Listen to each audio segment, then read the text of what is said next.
Femme de valeur, comment vous la décrire? La femme, la femme vertueuse, laissez-moi vous écrire quelques rimes joyeuses. Une femme de valeur, on l'a dit heureuse, pas d'éclat extérieur d'une fille orgueilleuse, mais beauté intérieure d'une âme, d'une âme généreuse, répondant au malheur d'une main courageuse, engendrant la confiance, œuvrant dès le matin, travaillant, persévérante, elle ne se ménage point. Elle se rit de l'avenir qui appartient à son Dieu. Pas de place au soupir par ses deux bras vigoureux. Ô sagesse, ô sagesse dans ses propos, des instructions aimables, elle prononce des mots ô combien agréables. Rayonne dans sa maison, en veillant sur chacun, elle est pleine d'attention, sensible à leurs besoins. Que la grâce est trompeuse et la joliesse est vaine, mais la femme vertueuse, plus riche qu'une reine, la femme qui craint l'Éternel est celle qui sera louée devant Dieu. C'est la plus belle, elle sera récompensée. L'Église de Châtenay-Malabry vous souhaite la bienvenue.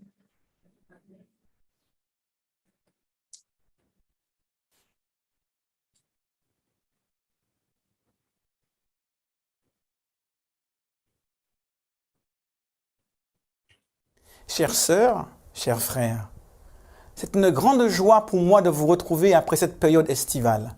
L'Église est une grande famille et cela fait beaucoup de bien d'être ensemble après un temps d'absence. Ce début d'année ecclésiale a été marqué par le décès de notre bien-aimé frère, le pasteur Roméo Miondi. Toute l'équipe de la fédération se joint à moi pour exprimer nos condoléances à sa famille et à ses proches. Au-delà du corps pastoral, nos pensées vont également à toutes les familles de l'Église qui ont perdu un proche. Cette crise sanitaire n'épargne personne et notre Église a plus que jamais besoin d'être unie autour de la personne du Christ et de l'espérance de la vie éternelle. C'est aussi l'occasion pour chacun de prendre pleinement sa part pour faire de nos églises un lieu d'accueil et de refuge pour ceux qui en ont besoin. C'est dans cette perspective que toute l'équipe a réfléchi dans un esprit de prière à la vision pour la nouvelle mandature. Quelle église voulons-nous imaginer pour demain? En ces temps de crise, nos églises sont appelées plus que jamais à être des lieux ouverts où l'on peut venir pour trouver soutien et consolation. C'est dans les moments de trouble que l'Église trouve toute sa pertinence, en étant prête à accueillir tous ceux qui ont besoin d'aide. Chacun a une part à prendre pour faire de nos églises des lieux où tous peuvent trouver leur place. Cette rentrée ecclésiale est aussi l'occasion pour la nouvelle équipe de partager les objectifs de chaque département. Un document vous sera donc remis dans les prochaines semaines. Dans le cadre de cette première rentrée de la nouvelle mandature, vous êtes conviés à suivre le programme spécial qui sera proposé le sabbat 2 octobre sur la chaîne YouTube de la Fédération Adventiste FFN. Comme d'habitude, il y a eu quelques changements au niveau du corps pastoral.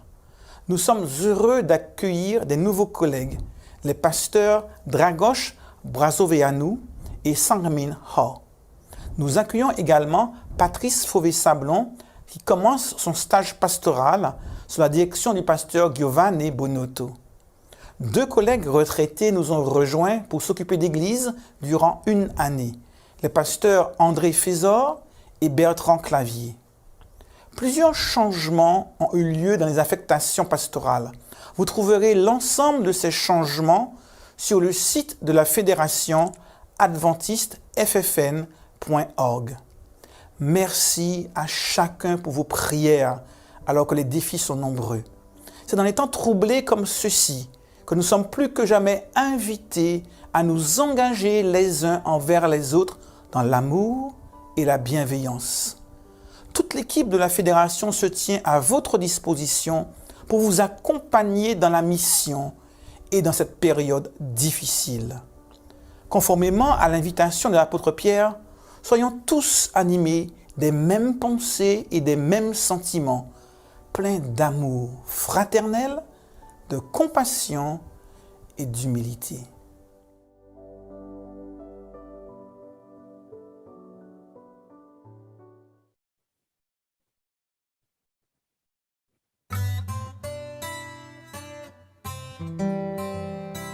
Tu es toi, je suis moi. Dieu nous aime, Dieu nous aime. Tu es toi, je suis moi. Dieu nous aime, toi et moi. 1+1, Dieu aime chacun. Égal plus égal, chacun est spécial. Plus ou moins, Dieu ne compte point. 1 égale 1, chacun reste 1. Tu es toi, je suis moi. Dieu nous aime, Dieu nous aime. Tu es toi, je suis moi. Dieu nous aime, toi et moi. 1+1, Dieu aime chacun. Égal plus égal, chacun est spécial. Plus ou moins, Dieu ne compte point. 1 égale 1, chacun reste 1.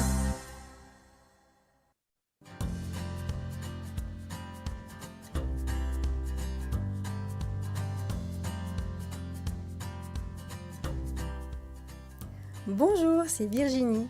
La leçon d'aujourd'hui a pour titre « Enfin en sécurité ».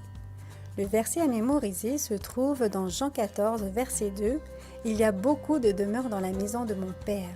Sinon, je vous l'aurais dit, car je vais vous préparer une place. » Marie avait des problèmes, de gros problèmes.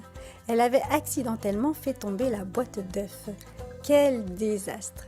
Il ne lui restait qu'à le dire à sa maman, puis à nettoyer le plancher. « C'était un accident, maman, dit-elle. Je ne voulais pas faire tomber la boîte d'œufs. C'est vrai, je ne l'ai pas fait exprès. »« Je m'en doute, répondit sa maman. Je suis contente que cela soit arrivé dans la cuisine où il est facile de nettoyer le sol. » Parfois, des accidents arrivent tout simplement, mais les gens ne le comprennent pas toujours. C'est ce qui est arrivé dans notre leçon d'aujourd'hui. Il chancelait le long de la route, respirant par à-coups. Il avait un poing terrible au côté et titubait. Terrorisé, il regarda par-dessus son épaule. Il n'y avait personne derrière lui, mais il savait que quelqu'un viendrait. Il essaya de courir plus vite. Il ne devait plus être très loin de la ville de Sichem, la cité de refuge. La route sur laquelle il courait était en bon état. À tous les croisements, il y avait des poteaux indicateurs qui portaient la mention « refuge ». Au moins, il ne se perdrait pas. La seule question était de savoir s'il arriverait à temps. Il n'avait pas eu l'intention de blesser son voisin. Il n'avait pas voulu lui faire de mal. Mais le fer de sa hache s'était détaché et avait frappé son voisin au visage. C'était vrai, il avait accidentellement tué un homme. Oui, il l'avait fait. Mais c'était un accident malheureux, non prémédité. Mais même dans ce cas, la famille de son voisin allait lui courir après. Vie pour vie, c'était la loi. Mais s'il pouvait atteindre la ville de refuge, il serait en sécurité. Il expliquerait tout aux anciens, tout ce qui était arrivé. Ils assureraient sa sécurité en attendant qu'il obtienne un jugement équitable. Il se retourna de nouveau. Quelqu'un courait derrière lui sur la route, loin derrière. Il sanglota et se remit à courir plus vite encore. Il fallait qu'il arrive à Sichem. Les portes de la ville étaient devant lui. Les anciens attendaient pour le faire entrer. Il courut plus vite. Il y arriverait. Il était arrivé. Dieu était bon. Installer des villes de refuge était une idée de Dieu. Il savait que parfois les gens sont accusés pour des choses qu'ils n'ont pas faites. Parfois, de mauvaises choses arrivent par pur accident. Aussi Dieu dit-il à Moïse de mettre à part des villes, ici et là, sur tout le territoire d'Israël. Des cités où les gens pourraient chercher la sécurité et obtenir un jugement équitable. Mais les villes de refuge ne pouvaient assurer la sécurité des gens que si ils restaient à l'intérieur de leurs murs. Si les gens sortaient de l'enceinte de la ville, ils pouvaient être pris et tués. Parfois, les gens qui s'y réfugiaient y passaient toute leur vie, sauf si le souverain sacrificateur mourait. Dans un tel cas, ils étaient pardonnés et pouvaient partir libres. Aujourd'hui, nous avons aussi besoin d'un lieu de refuge. Dieu nous en a fourni un. L'Église est un lieu de refuge où nous adorons tous ensemble.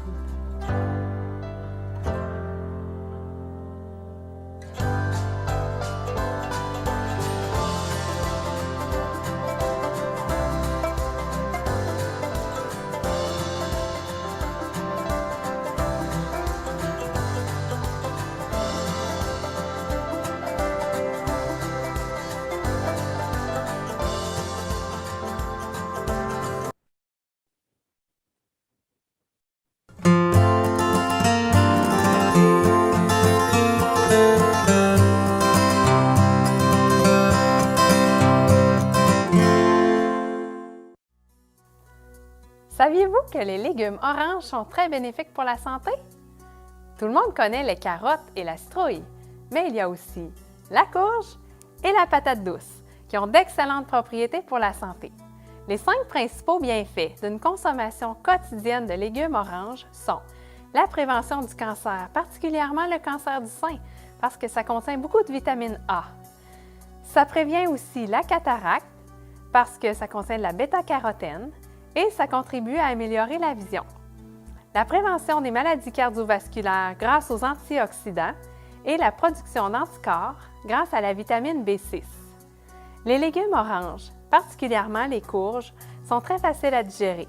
Elles contiennent beaucoup de fibres solubles qui sont un laxatif doux. Elles apaisent l'estomac irrité.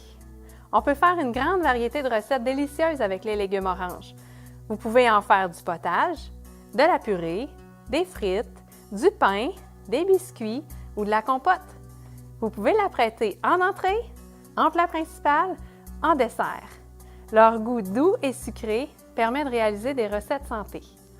Consommer une portion de légumes oranges par jour, c'est une autre bonne façon de mieux vivre. Pour d'autres vidéos, abonnez-vous!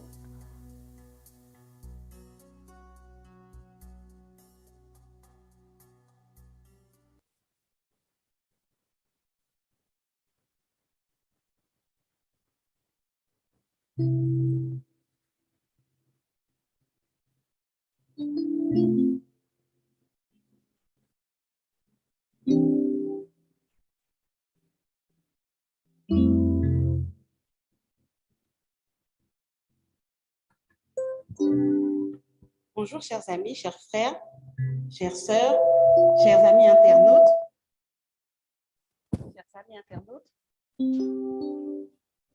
Bonjour chers frères, chères sœurs, chers amis internautes. En ce matin, nous voulons vous souhaiter non seulement une bienvenue, mais de passer un bon moment à l'église pour ceux qui y sont présents et en notre compagnie. Il a été donné de se revêtir de fin lin, éclatant et pur, car le fin lin, ce sont les œuvres justes des saints. Apocalypse 19, verset 8. L'habit de noces représente le caractère saint et sans tache des disciples de Christ, les vrais chrétiens. Il a été donné à l'Église de se revêtir de ce fin lin. Purifie mon cœur, Seigneur, car je veux te servir.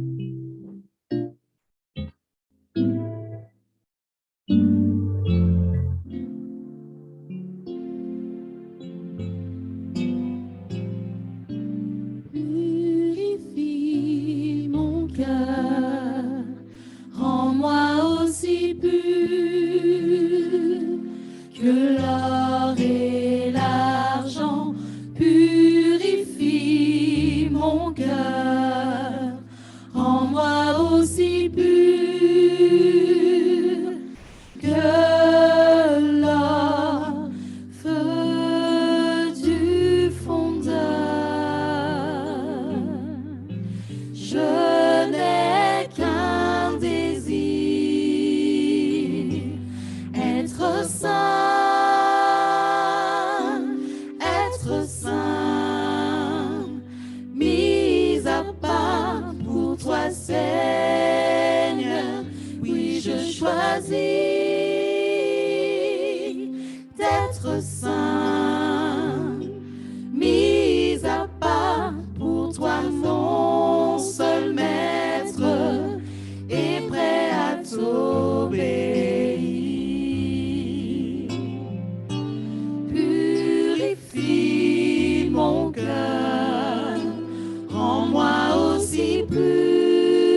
cœur, rends-moi aussi pur que la feu du fondeur. Je n'ai qu'un désir, être saint,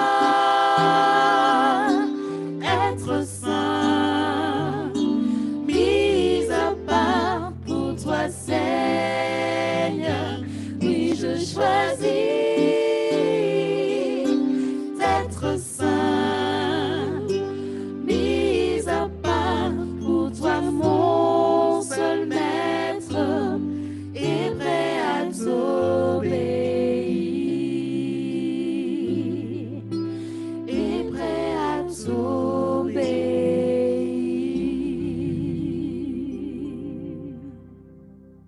Ô Père, en ce matin, nous voulons nous tenir auprès de toi pour que tu fasses de notre vie un hymne à ta gloire. C'est auprès de Dieu que je veux me tenir.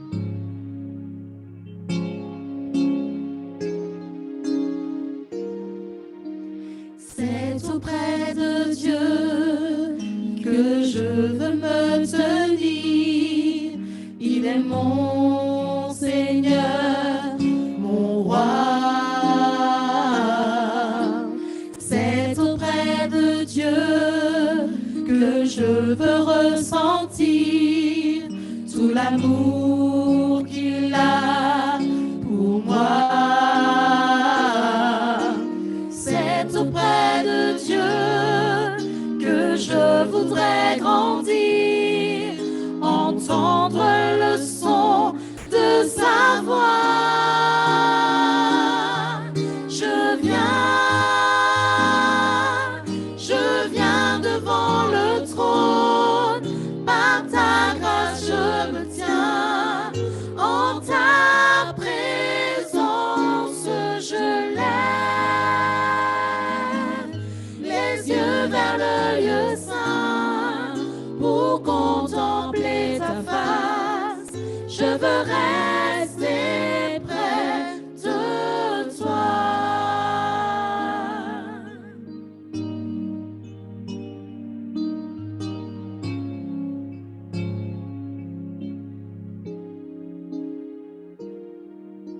C'est auprès de Dieu que je veux me tenir.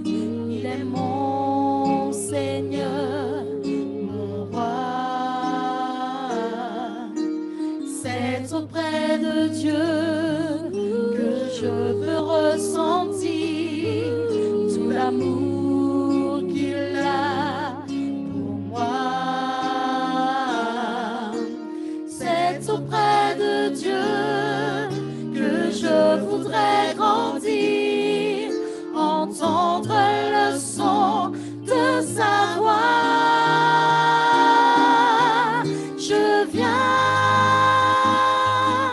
Je viens devant le trône, par ta grâce je me tiens, en ta présence je lève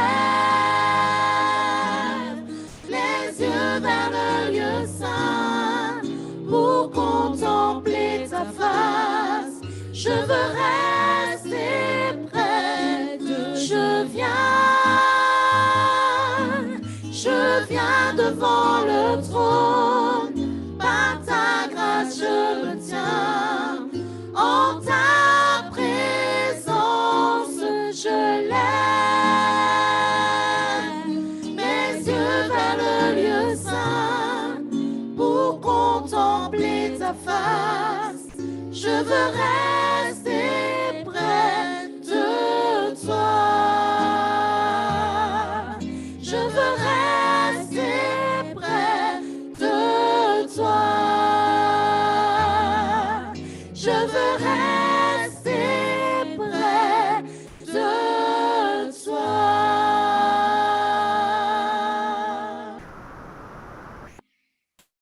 Étienne était un jeune chrétien dynamique, motivé, qui se laissait guider par Dieu.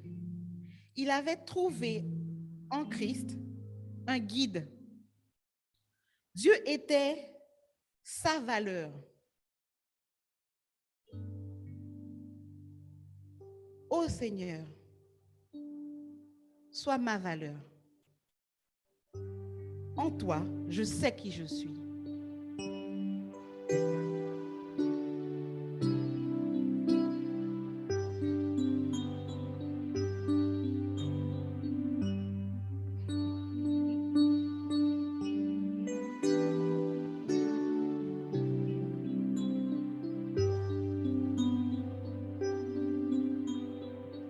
Qui suis-je pour que le roi des cieux m'ouvre ses bras?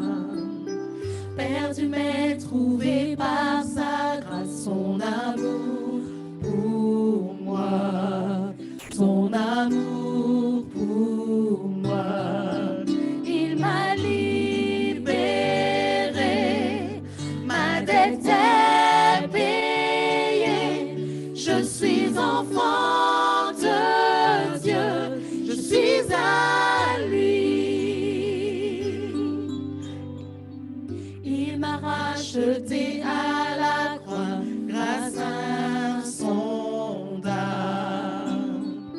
J'étais esclave du péché, mais il m'a sauvé. Jésus m'a sauvé, il m'a libéré,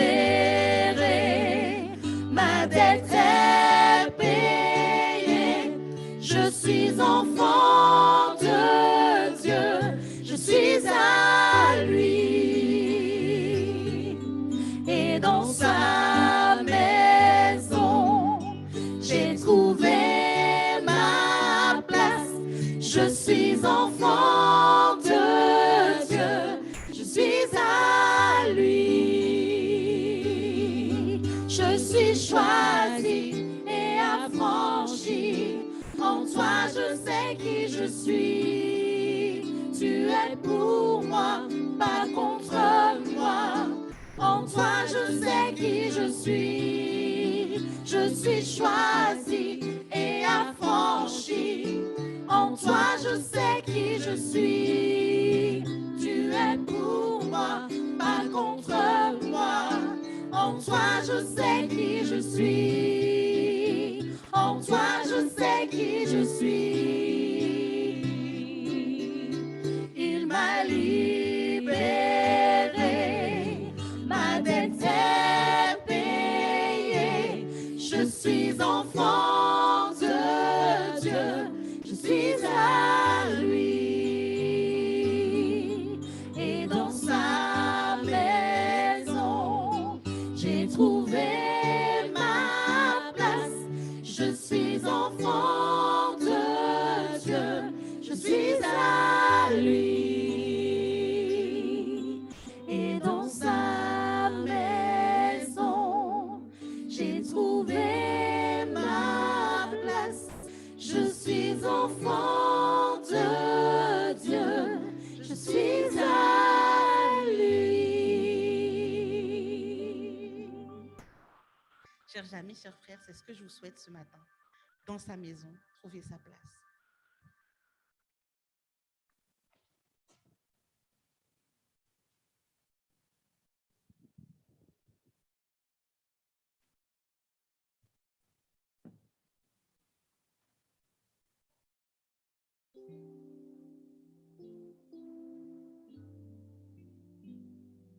Ceux qui le peuvent, je vous invite à vous agenouiller pour la prière.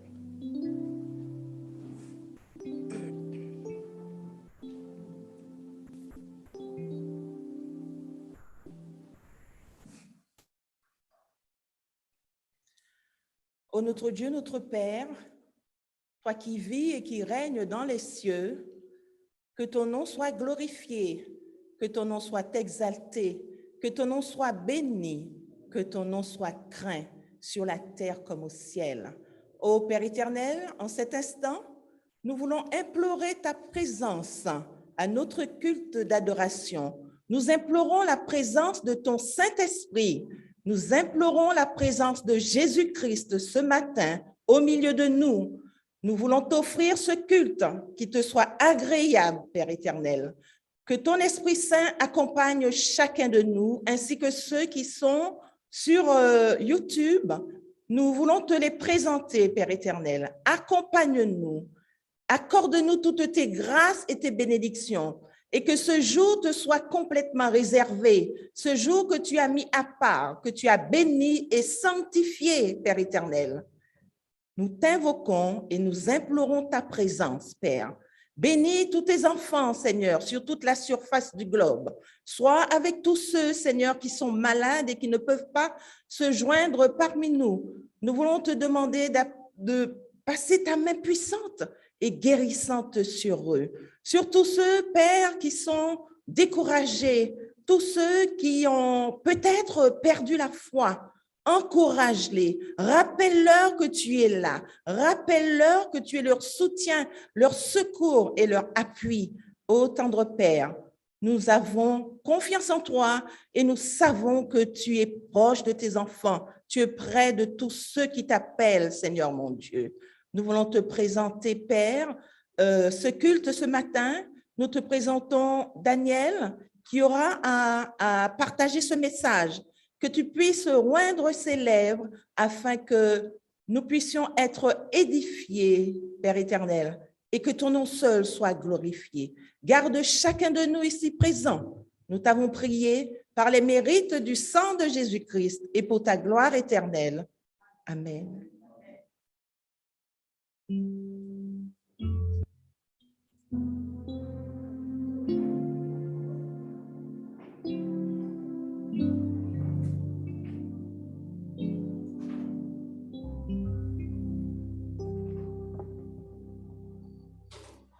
Bonjour à tous. Je vous invite à prendre vos Bibles dans Hébreux 11, verset 31.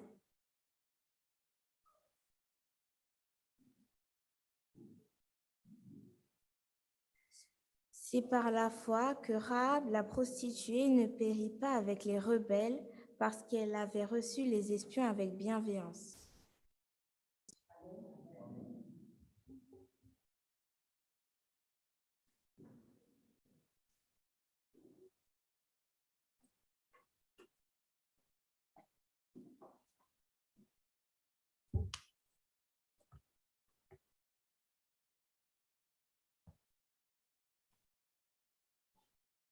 Bonjour à tous. Alors, je suis très contente d'être là parce que ça fait un moment que je n'étais pas venue du coup voir mes frères et sœurs à Châtenay-Malabry en présentiel, même si évidemment, je vous suis tous les sabbats du coup sur YouTube. Et c'est vrai qu'on est dans un contexte assez particulier et que ça fait toujours chaud au cœur en fait de revoir des visages plus que familiers, des visages qu'on aime. Ce matin, je vais du coup porter la parole de l'Éternel. J'espère qu'elle touchera les cœurs comme elle m'a touché moi-même. C'est un message qui me tient très à cœur. Et quand Mireille m'a dit « Oh, samedi, on fait la prédication pour la MIFEM », parce que du coup, on fait partie du ministère des femmes, je lui dis « Mireille, j'aimerais parler d'un sujet. Et je ne sais pas si c'est ce que tu avais en tête, mais voilà, j'aimerais parler de la valeur de la femme. » mais d'une façon un peu différente de celle qu'on a l'habitude d'aborder dans nos églises. Et Mireille m'a dit, mais oui, c'est exactement ce que j'avais en tête, donc l'Éternel est bon. On avait exactement envie de parler de la même personne ce matin. Et donc oui, le sujet de la prédication, c'est « Femme, tu as de la valeur ». Et je voudrais aborder aujourd'hui une notion qui est, je pense que toutes les femmes l'ont en tête, la notion de réputation. Toutes les femmes, dès la naissance, elles ont ça en tête. Quelle image je vais donner de moi? Qu'est-ce qu'on va dire de moi? On apprend très tôt comment il faut se tenir pour pas qu'on dise des choses négatives de soi. Et la réputation, c'est devenu quelque chose d'extrêmement important. On parle même maintenant de e-réputation, c'est-à-dire que la réputation qu'on avait, il y a aussi la réputation qu'on a maintenant sur les réseaux sociaux. Et on voit comment, dans certains pays, la réputation va jusqu'à amener à faire des atrocités à certaines femmes. Quand je pense à l'excision, par exemple, c'est une question de réputation pour certaines femmes. c'est l'honneur de toute leur famille. Et même dans nos communautés, hein, qu'est-ce qu'on va penser d'une jeune fille qui parle un peu trop avec les garçons? Qu'est-ce qu'on va penser d'une jeune fille qui sort un peu trop le soir? Qu'est-ce qu'on va penser d'une jeune fille qui a des relations sexuelles hors mariage? Qu'est-ce qu'on va penser d'une femme qui est divorcée? Vous voyez que déjà dans notre communauté, on a un regard aussi sur toutes ces questions-là. Et que la réputation, c'est pas quelque chose d'éloigné, c'est quelque chose qui touche toutes les femmes tout au long de leur vie, qui touche aussi les hommes, mais d'une autre manière. Et sur quoi on base du coup la réputation? Sur ce qu'on observe, sur le comportement. Qu'est-ce que je vois de cette personne? Ce qui est assez intéressant, c'est que Jésus lui-même, il a posé cette question à ses disciples. Qui dites-vous que je suis? On dit quoi de moi alors? Alors, bon, certains disent, bon, il y en a qui pensent que tu es Élie, tu es un grand prophète quand même. Ouais, mais vous qui me connaissez, qu'est-ce que vous pensez de moi? Et je me suis posé cette question-là, je me suis dit, mais qu'est-ce qu'on doit dire de moi en fait? C'est vrai, mon église, elle pense quoi de moi? Daniel, vous dites quoi de moi? Je suis sympathique, un regard un peu sévère des fois, bon, elle a toujours quelque chose à dire. Mais on peut en dire plein des choses hein, sur les gens. Et on a souvent en tête les choses négatives sur une personne, c'est les choses qui restent. Les choses positives, on en parle beaucoup moins. Et ce matin, j'ai envie de m'attarder sur une femme, en particulier dans la Bible, dont la réputation est arrivée jusqu'à nous, puisque dans Hébreu, on la cite comme un modèle de foi. Non seulement pour sa bienveillance, donc son caractère, mais aussi pour l'œuvre qu'elle a accomplie. Et cette femme, c'est Rahab. Alors Rahab, on se dit, mais comment Rahab se retrouve même dans la généalogie de Jésus, une des rares femmes qui est citée du coup dans la généalogie de Jésus? Comment elle en est arrivée là? Elle était prostituée. Qu'est-ce qui s'est passé en fait dans son histoire pour qu'à un moment, elle soit utilisée d'une manière assez extraordinaire du coup par Jésus? Et donc ce matin, on va se plonger dans l'histoire de Rahab et on va essayer d'en tirer du coup des conclusions pour notre propre vie et sur le regard que l'on pose du coup sur les jeunes filles, sur les femmes, sur les mères, les grands-mères du coup de notre Église. Alors Rahab, déjà rien que son prénom, ça veut dire large. Rahab, la signification. C'est en référence du coup à une certaine partie de son corps. Rahab, c'était une très belle femme. Donc de nos jours, autant dire que Rahab, ce sera un peu la fille facile, hein, et on pourra avoir des qualificatifs beaucoup plus crus. Mais c'est un bas matin, donc on ne va pas entrer dans le détail de comment on aurait pu appeler Rahab. Et puis il y a de nombreuses femmes qui font la même activité que Rahab. Parce que Rahab était prostituée. Rahab, elle vivait dans une grande ville cananéenne qui était Jéricho. Et elle vivait pas totalement dans la ville, parce que pas non plus bonne réputation les prostituées, même si la prostitution était courante du coup en Canaan. Elle vivait sur une muraille extérieure de la ville. Donc sa maison, elle était là. Et donc Rahab, elle recevait du coup des hommes dans sa demeure. Pour comprendre le rôle que Rahab a joué, il faut revenir un peu plus tôt sur, d'ailleurs je vous inviterai à la maison à relire Josué à partir du chapitre 2. Il faut revenir un petit peu, même à partir du chapitre 1, je pense qu'on peut le relire totalement. Il faut revenir du coup à pourquoi à un moment Rahab, elle se retrouve à accueillir des Israélites chez elle. C'est un peu particulier comme visite, vous êtes bien d'accord? Parce que la première personne que je vais aller visiter, c'est une prostituée? Pas forcément. Et donc Josué, il a comme mission d'aller conquérir Canaan. Cette mission, c'est une mission qui lui est donnée par Dieu. Et dès les premiers livres de Josué, il demande du coup à 2 espions d'aller explorer le pays que Dieu doit leur donner. Aller explorer. Et en explorant, ils arrivent sur l'endroit, je pense, qui était aussi le plus facile à atteindre, sur cette muraille extérieure. Et donc, ces 2 espions dorment chez Rahab. Rahab reçoit de la visite. Eh oui, parce que du coup, 2 espions qui sont arrivés, ça ne passe pas inaperçu. Et donc, on demande à Rahab, on sait qu'il y a des espions chez toi, livre-les. Et là, Rahab, elle fait preuve d'un courage énorme puisqu'elle risque sa propre vie ainsi que la vie de toute sa famille à dire non, ils ne sont plus là. Et elle prend sur elle de les cacher.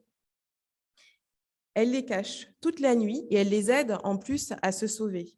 Elle ment du coup aux gardes qui sont venus chercher du coup les espions et elle permet par son action que ces 2 espions puissent retourner chez eux sains et saufs. Ça, c'est une partie de l'œuvre de Rahab. Rahab, elle a aussi, je pense, pour chaque chrétien, elle amène aussi une autre dimension de la foi et une autre dimension des œuvres. Rahab, elle a entendu parler de Dieu, c'est-à-dire que la réputation de Dieu, elle est arrivée jusqu'à Rahab. La réputation de ce qu'il a fait pour le peuple d'Israël, c'est arrivé jusqu'en Canaan. Et je vais vous inviter du coup à prendre Josué avec moi, Josué 2, et on va lire ensemble du coup la déclaration que fait Rahab aux 2 espions. Donc dans Josué 2, à partir du verset 8.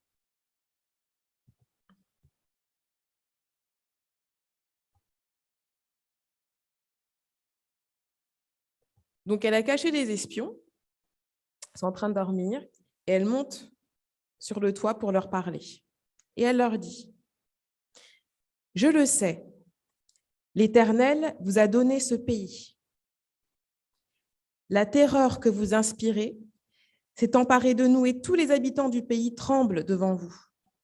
En effet, nous avons appris comment, à votre sortie d'Égypte, l'Éternel a asséché devant vous l'eau de la mer des roseaux, et comment vous avez traité les 2 rois des Amoréens de l'autre côté du Jourdain, Sihon et Og, que vous avez exterminés. En l'apprenant, nous avons perdu courage. Et notre esprit est abattu devant vous, car c'est l'Éternel, votre Dieu, qui est Dieu en haut dans le ciel et en bas sur la terre. Et maintenant, je vous en prie, jurez-moi par l'Éternel que vous aurez pour moi la bonté que moi pour vous, la même bonté que moi pour vous. Donnez-moi l'assurance que vous laisserez vivre mon père, ma mère, mes frères, mes sœurs et tous les leurs, et que vous nous sauverez de la mort. » Rahab aurait pu uniquement rester dans la peur. Elle a entendu le récit, elle sait ce qui va se passer, elle sait que le pays est déjà perdu. Mais lorsqu'elle rencontre les 2 espions, elle voit là une opportunité. Elle est capable de saisir cette opportunité. Et elle ne se résigne pas à la mort. Non, parce que ce qu'elle a perçu aussi à travers le discours et la réputation de Dieu, c'est qu'il était capable de bonté pour son peuple. Elle est capable de grandes choses pour son peuple. Et Rahab, elle s'accroche à ça. Elle s'accroche, du coup, à cette promesse qu'elle a demandée à ses espions de lui porter la vie sauve à elle et à toute sa famille. Alors, on peut se dire, OK, elle demande la vie sauve, elle va avoir la vie sauve. Mais quand on voit comment ça s'est passé, on se dit que Rahab, elle a fait preuve d'une foi quand même assez impressionnante. Et ce n'est pas sûr, Seigneur, que je fasse preuve de la même foi. Pour ceux qui connaissent l'histoire de Jéricho, Jéricho est entouré de grandes murailles. Et l'Éternel va permettre que ces murailles s'écroulent sans aucune intervention, si ce n'est l'obéissance, du coup, au protocole que Dieu donne et aux cris de joie que vont pousser, du coup, les Israélites à partir de leur 7e tour. Les murailles vont s'écrouler. Je ne sais pas si vous pouvez vous mettre à la place de Rahab. Rahab, elle habite sur la muraille. Elle n'habite pas dans la ville, elle habite sur la muraille. Et elle va être sauvée après que la muraille se soit écroulée. Il faut quand même s'imaginer qu'elle est chez elle et qu'elle voit bien que toute la muraille est en train de s'écrouler autour d'elle. Vous imaginez un peu, vous êtes un énorme tremblement de terre autour de vous. Vous avez les murs qui s'effondrent autour de vous et vous avez l'assurance que vous serez sauvés. Comment ces 2 espions pouvaient la sauver? Puisque là, on est sur une question de muraille. Ils ne peuvent pas tenir la muraille, ils ne peuvent rien y faire. Ça veut dire qu'elle a déjà foi en Dieu et que ce qu'elle demande, du coup, à ces 2 espions, elle sait que c'est à Dieu qu'elle l'a demandé. Et sa confiance, elle la remet totalement à Dieu à ce moment-là. Donc, la muraille s'écroule totalement. Et elle est avec tous les siens, du coup, dans sa maison. Et ensuite, qu'est-ce qui se passe? Tout le monde est mis à mort. Ce n'est pas genre... quelques personnes qu'on emprisonne. Non, non.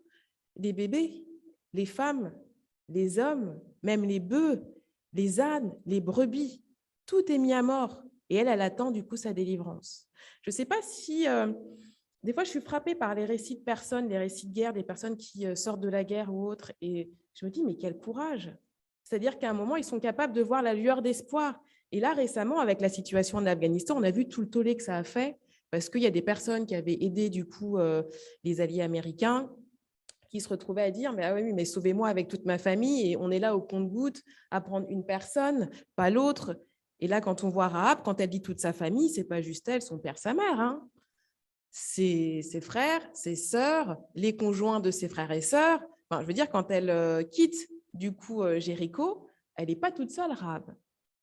Et ça aussi, c'est une notion des fois qu'on oublie, du coup, dans la notion de réputation, que la réputation d'une personne, bah, c'est aussi la réputation de sa famille, et que ça ne touche pas juste elle, ça va toucher son frère, sa sœur, ça va toucher aussi peut-être le conjoint de son frère et de sa sœur. C'est beaucoup plus large que ça. Et Rahab, elle réussit à sauver sa famille. Elle obtient de la grâce, parce qu'elle a cru à la grâce avant d'avoir peur. Elle a vu que Dieu était capable d'assécher la mer pour son peuple. Et elle s'est dit, bah, moi aussi, il peut me sauver et moi aussi, il peut me sortir de là. Et j'ai trouvé ça assez intéressant parce qu'ils auraient très bien pu aller la chercher avant que les murailles s'écroulent. Ils auraient pu s'organiser différemment, mais non. Elle a dû totalement attendre, du coup, sa délivrance, avec ferveur. Et je me dis que parfois, si on s'arrête, du coup, uniquement sur le fait que Rahab était prostituée, si on s'arrête à ça, on se dit, voilà, c'était une fille de mauvaise vie. Pourtant, c'est cette fille de mauvaise vie qui non seulement a sauvé du coup les espions, mais il y a aussi permis d'une certaine façon que le peuple puisse du coup prendre possession de Canaan. Elle a donc participé à un plan divin juste à partir de ce qu'elle avait entendu de la parole de Dieu.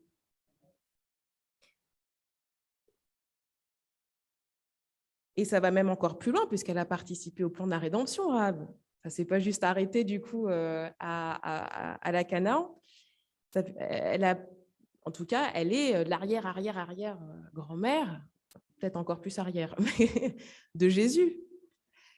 Ce qui veut dire que, sans le savoir, son descendant, ce serait quand même celui qui serait capable d'apporter le salut au monde entier. Je pense que si Rahab, même si les personnes qui voyaient Rahab juste comme une prostituée avaient pu entrevoir ce que Rahab allait pouvoir accomplir, waouh, et de son vivant et même après sa mort. Et parfois, nous jugeons sur ce que nous connaissons là maintenant. Nous jugeons sur ce que nous connaissons du passé d'une personne. Et on oublie une chose, c'est que la porte du salut et de la grâce, elle est toujours ouverte pour cette personne-là. Je me dis, on sera étonné quand même au jour du jugement dernier, des personnes qui se lèveront les premières. Parce que Rahab, elle est dans les premières, quoi, clairement. On se dit, mais c'est fou, parce que nous, on va au temple, on prie, on a une connaissance de Dieu, on lit la parole, etc. Oui. Et pourtant, dans notre vie, il y a peut-être quelqu'un qui a juste entendu parler de Dieu, qui va être capable de nous sauver, de nous ramener dans le bon chemin, qui va être capable de nous montrer la voie qui doit être la nôtre, qui va être capable de nous donner à manger quand on aura faim, de nous écouter quand on sera dans la difficulté. Et cette personne-là, quel regard nous posons sur elle? Dieu savait qu'en sauvant Rahab, il était capable de changer totalement le cours de sa vie. Et Rahab savait qu'en se confiant en l'Éternel, sa vie serait différente. Parce que ça n'a pas dû être simple pour Rahab. Je veux dire, elle est partie avec toute sa famille, avec un peuple qu'elle connaissait, dont elle connaissait juste les histoires. Elle est arrivée avec ses habits, avec sa culture, elle est arrivée avec tout ça. Et elle a dû apprendre, du coup, à vivre dans un autre pays. Elle n'a pas juste embrassé une foi, elle a dû après embrasser des coutumes. Et puis, elle s'est mariée ensuite, du coup, avec un Israélite. Donc, on voit bien comment sa vie a totalement changé. Et parfois, on s'attend à ce qu'une personne, elle change en un claquement de doigts. Oui, alors c'est bon, maintenant tu connais Dieu, donc il faudrait peut-être que tu fasses un peu comme nous. Il ne faudrait pas que tu sois trop différente. Et ça me fait rire parce que la semaine dernière, donc il y avait la RIFA, donc c'est un week-end de formation pour les animateurs, et j'avais complètement zappé qui avait une chemise bleue, en fait. Donc moi, je me dis pour intervenir, pour animer des ateliers, et je suis arrivée comme ça. Alors, c'est tout le contraire du bleu, on est bien d'accord. Et je n'osais même pas rentrer parce que je suis arrivée un petit peu en retard. Je n'osais pas rentrer parce que je voyais tout le monde avec sa chemise bleue, son foulard, ses écussons. Moi, j'ai dit, oh là là, tu fais tâche. Et j'essaye de faire signe pour savoir est-ce que je peux trouver une place derrière, là, pour pas qu'on me voie. On me dit, si, mais viens. Puis il fallait que je longe tout pour aller m'asseoir devant. Je dis, oh là là. Et il y a un frère qui me dit, j'aime bien ta tenue bleue. Alors, je dis, heureusement, Dieu m'avait inspiré de mettre une salopette bleue dans mon sac. Du coup, l'après-midi, j'étais en bleu, je me sentais moins différente. Et je me dis, ça doit être particulier d'arriver dans un endroit et de voir que tout le monde est différent de soi. Je pense que ça, c'est quelque chose que les personnes qui ont connu le parcours de migration peuvent comprendre, parce que ma mère, elle est haïtienne. Et souvent, elle me raconte au début, quand elle est arrivée, comme c'était dur, quoi.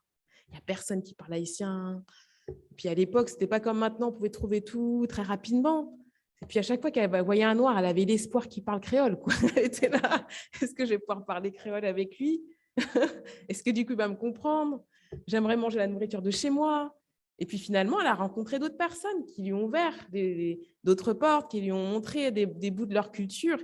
Et puis elle a appris du coup qu'il n'y avait pas que Haïti, qu'elle pouvait être aussi heureuse ailleurs. Mais je me dis, c'est tellement, quand on arrive dans un pays et qu'on ne connaît rien, que ce soit la langue, parce qu'elle ne parlait pas la même langue, hein, arabe, elle ne parlait pas hébreu, tout devoir réapprendre, ça, c'est aussi un acte de foi. C'est-à-dire qu'elle savait que sa vie serait meilleure.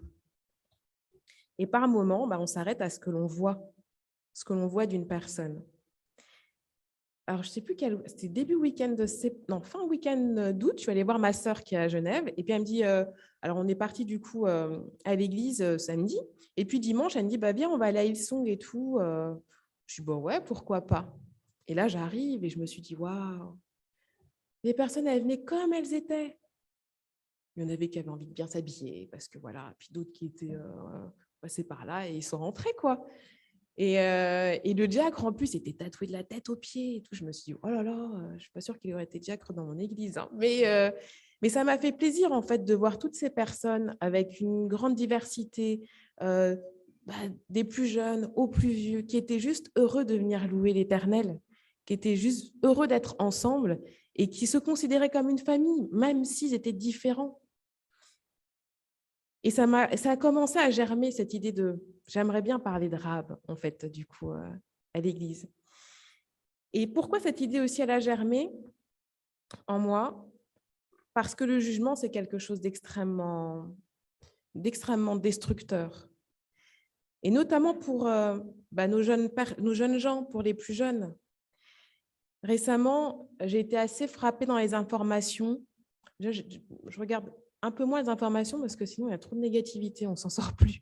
Mais là, ça m'a touchée parce que je voyais des jeunes gens qui étaient harcelés sur les réseaux ou qui subissaient du coup des vengeances sur les réseaux sociaux. Des jeunes gens, ils avaient peut-être envoyé certaines photos d'eux ou certains messages, ce qu'on appelle des sextos, ce genre de choses, à leur amoureux, puis ce n'était pas vraiment leur amoureux, ils n'étaient pas vraiment au courant. Et ils l'ont appris d'une façon assez brutale parce que ça a été diffusé. Pour certains, on les a fait chanter. Du coup, il y a un jeune homme qui s'est suicidé, il n'avait que 14 ans. Je me dis 14 ans, il était si jeune. Il avait déjà tellement honte de son comportement, il avait tellement peur de ce que pourraient penser ses parents, d'affronter le regard des autres. Et pareil pour ces jeunes filles, ça les détruit en fait de voir leur image balancée comme ça devant tout le monde.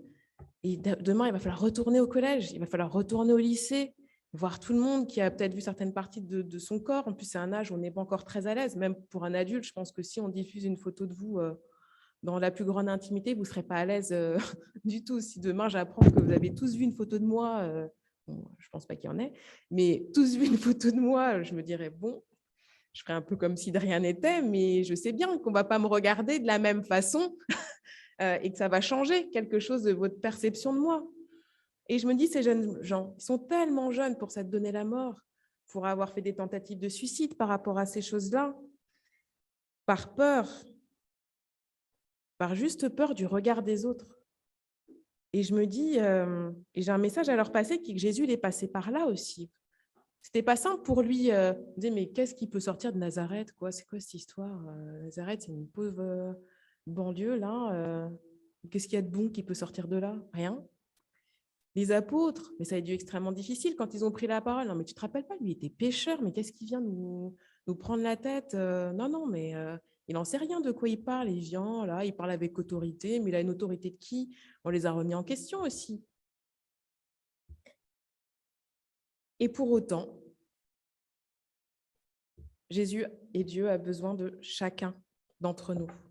Et ces jeunes personnes-là, si elles avaient pu voir plus loin, si elles avaient pu voir au-delà de la réputation d'aujourd'hui, mais ce que Dieu avait pu, en tout cas, préparer pour eux, je me suis dit, mais c'est une perte, c'est un énorme gâchis.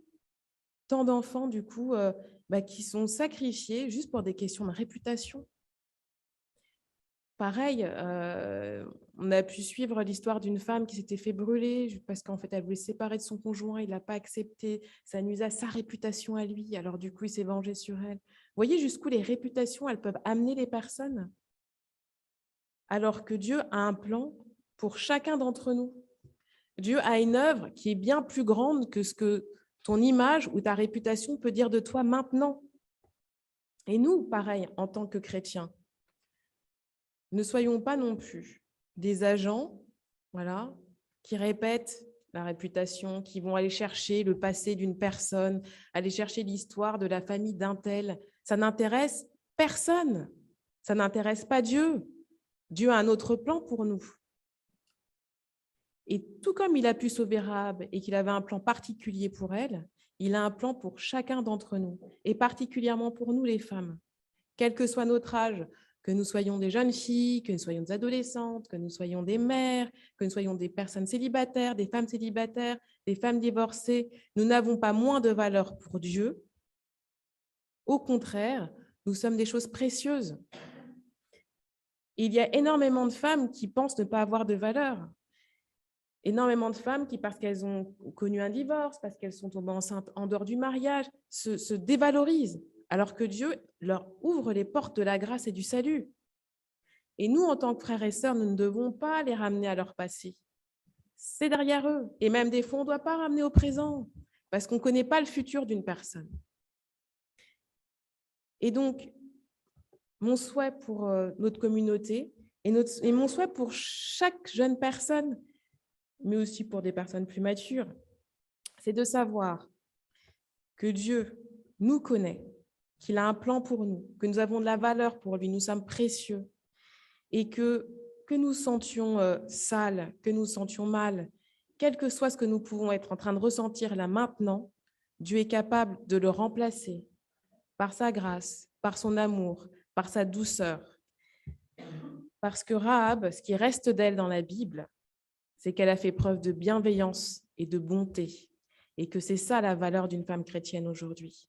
C'est d'être capable d'être bonne, d'être bienveillante, d'incarner la douceur, quelles que soient les difficultés que nous avons à traverser. Dieu t'aime et il a un plan pour toi. Alors, je vais m'arrêter là parce qu'il y aurait tellement à dire sur ce sujet. Mais j'ai envie de vous laisser écouter du coup les paroles d'une chanson qui m'ont inspiré ce message. Et durant du coup la projection du coup de ce chant, je vous amène vraiment à réfléchir à la fois sur ce que vous avez juste à laisser à Dieu. C'est pas la peine de le porter encore. Mais aussi sur comment je peux aider l'autre, comment je peux être un soutien, comment je peux le regarder avec les yeux de l'amour et pas regarder les petites taches du coup de son passé ou de son histoire. Amen.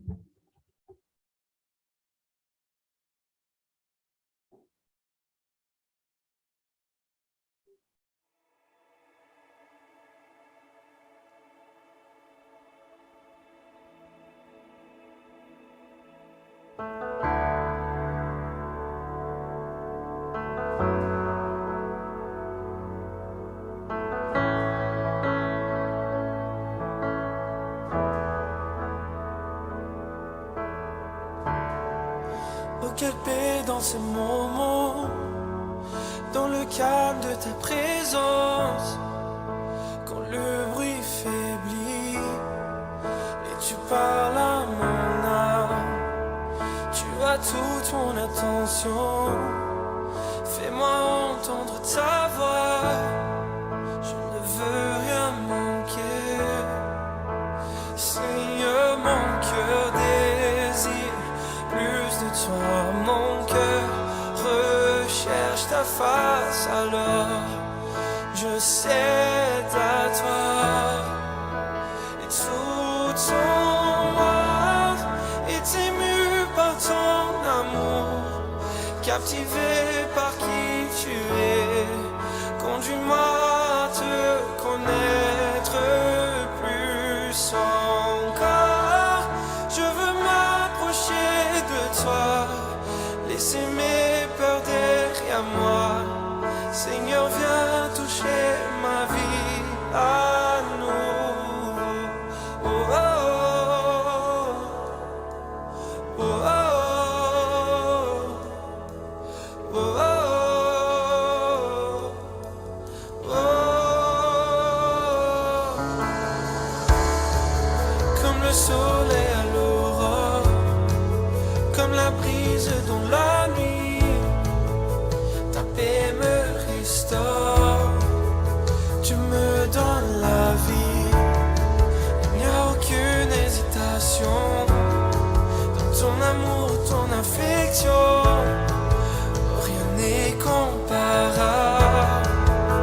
Seigneur, mon cœur désire plus de toi, mon cœur recherche ta face, alors je cède à toi.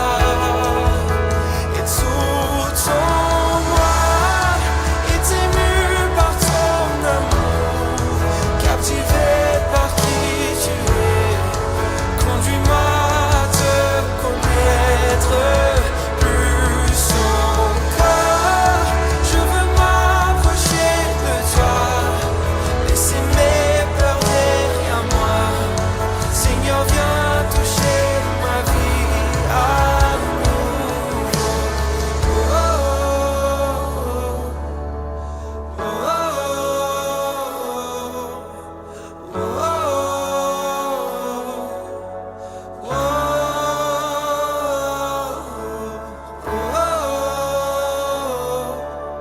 oh,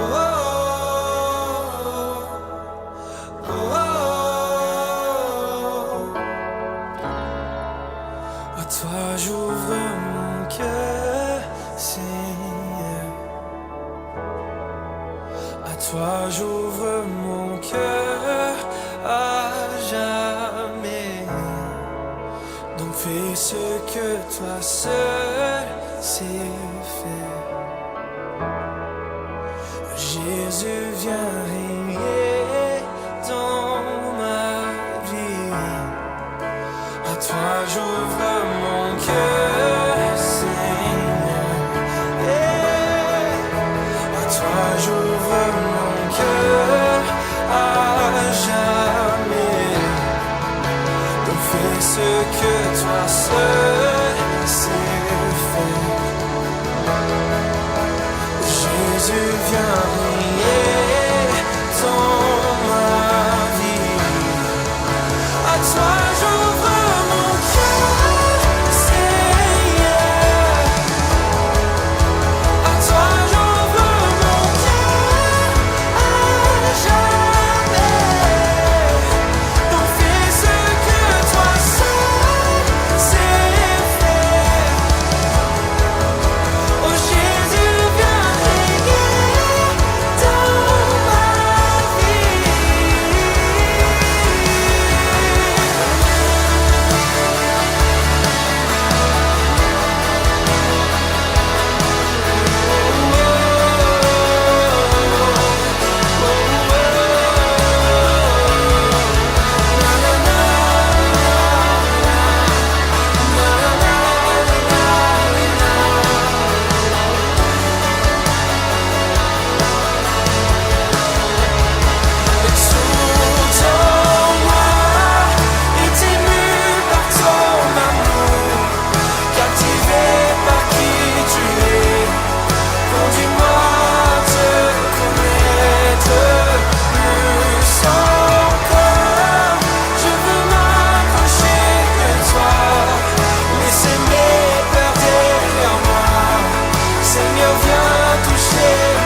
captivé par qui tu es. Conduis-moi à te connaître plus encore. Je veux m'approcher de toi, laisser mes peurs derrière moi. Seigneur, viens toucher ma vie à nouveau.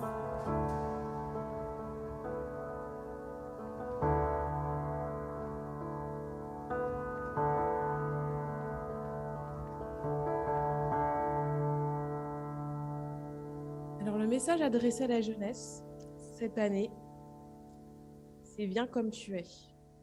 Et j'ai envie de dire que c'est un message adressé à tout le monde et que tout le monde puisse se sentir à l'aise de venir dans notre église de Châtenay-Malabry. Vous savez, il y a quelques années de ça, bon, ça remonte déjà un bon bout de temps, avant que je me marie avec celui qui est mon mari, d'ailleurs, qui doit peut-être regarder sur YouTube, je le salue, avec mes enfants. Il fumait, en fait, quand on s'est rencontrés. Et donc, parfois, il m'accompagnait à l'église, mais je voyais bien que, bon, il avait envie de fumer, quoi. Et je disais, bah non, pas devant l'église, quoi. Tu vas pas fumer là et tout. Bah non. Je me dis, qu'est-ce que j'étais bête quand même à l'époque. Parce que je pense que Dieu était juste content qu'il vienne à l'église et qu'il apprenne à le connaître. Alors, ce matin, j'aimerais vous proposer quelque chose de particulier. Si vous aussi, vous avez envie de vous dire que non, je ne veux pas être un frein pour une personne qui a envie de découvrir le Seigneur. Je n'ai pas envie, du coup, d'empêcher une personne de venir comme elle est, avec sa tenue, avec ses goûts, avec sa culture. Je veux juste qu'elle vienne rencontrer Dieu. Je vous invite à vous lever et à prendre cet engagement avec moi. Alors, si certains veulent, ils peuvent se lever dès maintenant. Et je vous invite à ce qu'on puisse répéter ensemble, du coup, cet engagement. Je m'engage, moi, membre de l'église de Châtenay, à n'être un frein pour aucun enfant que Dieu. L'enfant que Dieu veut dans son royaume, veut avec lui. Et c'est notre engagement, et je pense que c'est une bonne façon de commencer l'année, Kiesal, de rappeler à tout le monde qu'on est les bienvenus à l'église de Châtenay-Malabry et qu'on peut y venir comme on est. Amen. Restons debout et nous allons du coup faire la dernière prière ensemble.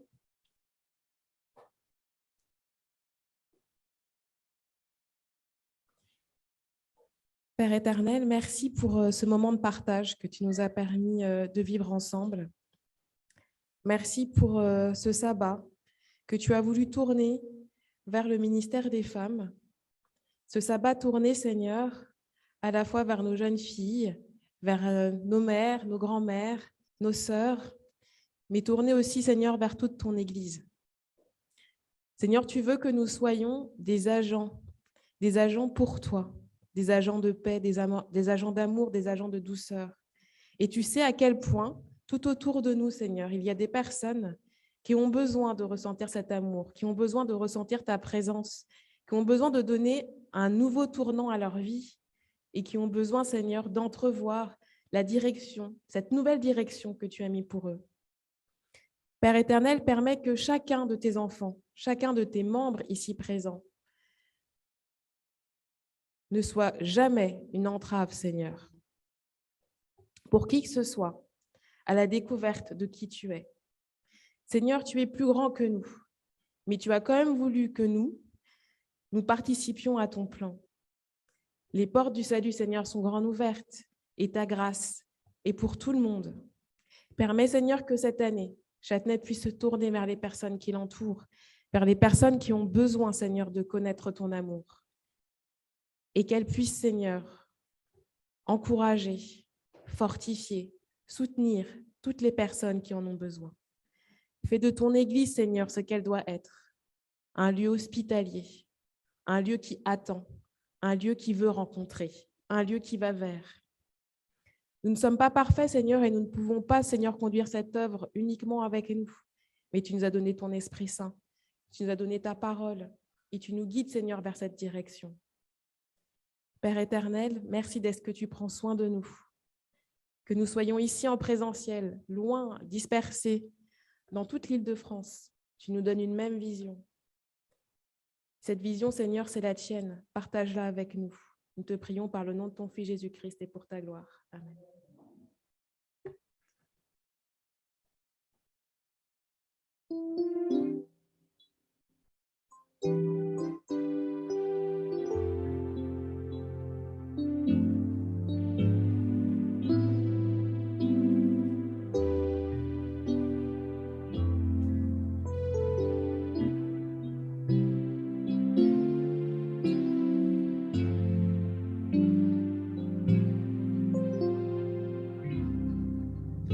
Que la grâce et la paix du Seigneur soient sur nous, qu'il bénisse nos cœurs, nos âmes et nos pensées.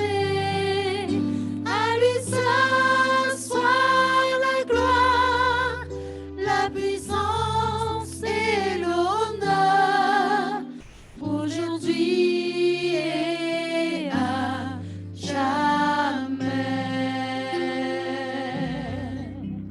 Que l'Éternel fasse luire sa face sur nous, qu'il nous conduise pas à pas sur notre chemin, que sa lumière éclaire tous nos lendemains pour l'éternité.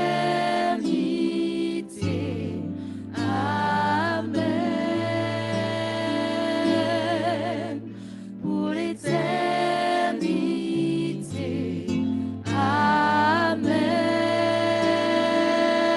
Amen. Pour l'éternité. Amen.